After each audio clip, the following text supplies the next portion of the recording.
बंदर और खरगोश की कहानी। एक जंगल में एक बूढ़ा बंदर भी रहता था।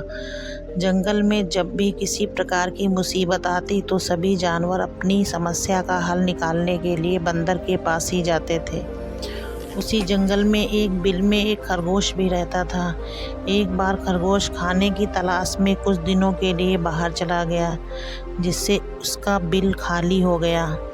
खरगोश का बिल खाली देखकर एक खरगोशनी उस बिल में रहने लगी। कई दिनों बाद जब खरगोश वापस आया तो उसने देखा कि उसके बिल में एक खरगोशनी रह रही है।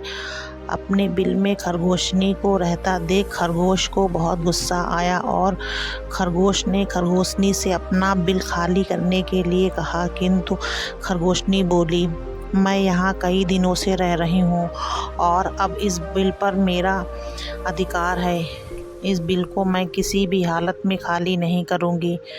खरगोशनी की बात सुनकर खरगोश और गुस्सा हो गया और दोनों में काफ़ी विवाद होने लगा और समस्या का हल ना निकलते देख खरगोश और खरगोशनी उस बूढ़े बंदर के पास गए और दोनों ने अपनी अपनी समस्या बताई। बूढ़े बंदर ने दोनों को समझाने का बहुत प्रयास किया, किंतु दोनों अपनी बात से टस से मस नहीं हुए। दोनों ही बिल छोड़ने के लिए तैयार नहीं थे। दोनों की बात सुनकर बूढ़े बंदर ने कहा, मैं बहुत देर से तुम्हारी बातें सुन रहा हूँ और मुझे लग रहा है कि तुम दोनों में से कोई भी इस बिल को खाली नहीं करेगा। अब तुम दोनों बड़े हो गए हो और तुम्हारी शादी की भी उम्र हो गई है। मेरे विचार से तुम दोनों के स्वभाव भी आपस में मिलता है, इसलिए तुम दोनों को आपस में शादी कर लेना चाहिए। इससे तुम दोनों को बिल भी खाली नहीं करना पड़ेगा और दोनों को इस बिल में अपना दावा भी नहीं छोड़ना पड़ेगा। खरगोश और खरगोशनी दोनों बंदर की बात से सहमत हो गए और दोनों ने आपस में शादी कर ली।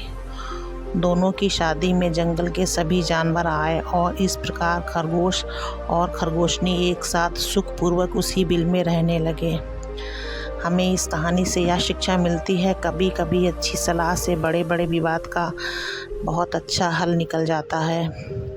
अगर आपको हमारी वीडियो अच्छी है लगे तो वीडियो को लाइक, चैनल को